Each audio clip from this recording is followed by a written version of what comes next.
Hi, my name is Elizabeth Winkle, and today I'm going to be talking to you about generalized anxiety disorder, or commonly known as GAD.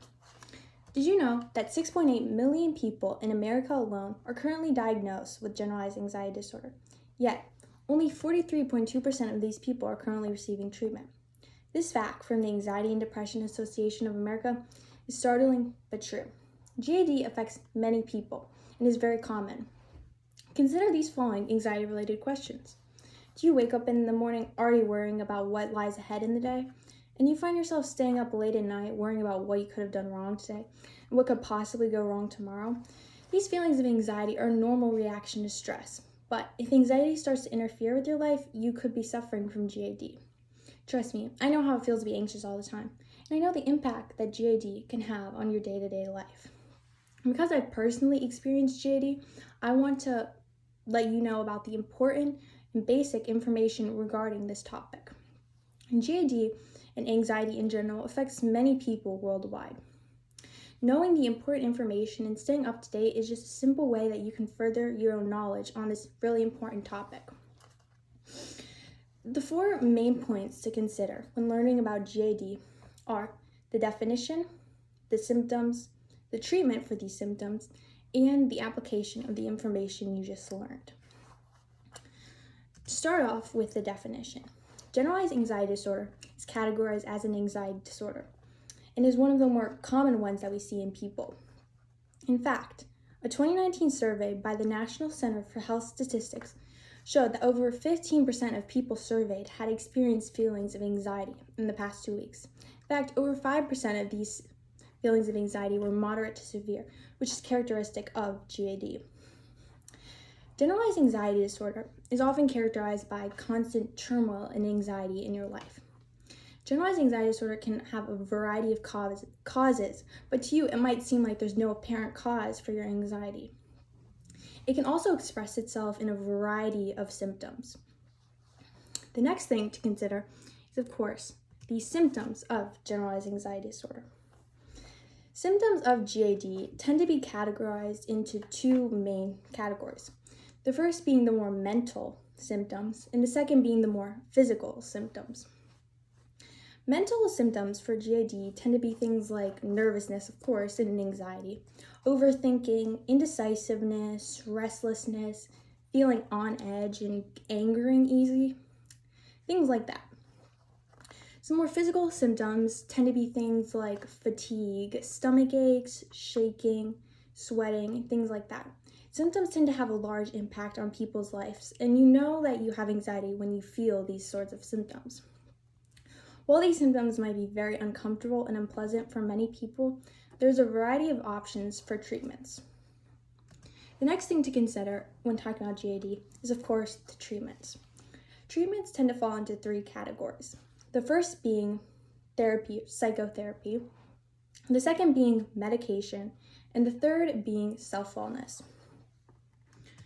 Start off with psychotherapy. The most common form of therapy used to treat GAD is CBT, or cognitive behavioral therapy. This type of therapy focuses on addressing negative thoughts, behaviors, and feelings, talking about what these feelings might be doing for you that are so harmful, and talking about ways that you can fix these feelings and turn them into positive ones.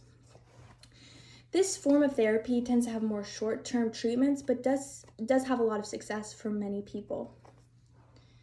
The next form of treatment is medication. Medications used to treat generalized anxiety disorder tend to be antidepressants, like SSRIs and SNRIs. Some names you might be familiar with are Prozac, Zoloft, and Lexapro. These medications can have a varying level of effectiveness depending on the person and how severe their symptoms are. The last thing to consider when talking about treatments is self-wellness. Things like drinking tea and doing yoga are simple ways that you can help work on your own anxiety.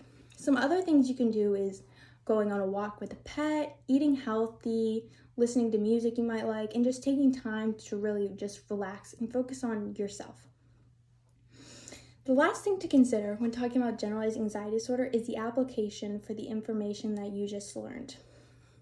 The first thing you can do with the information you learned is, of course, fight misinformation and stigma regarding GAD and mental health in general.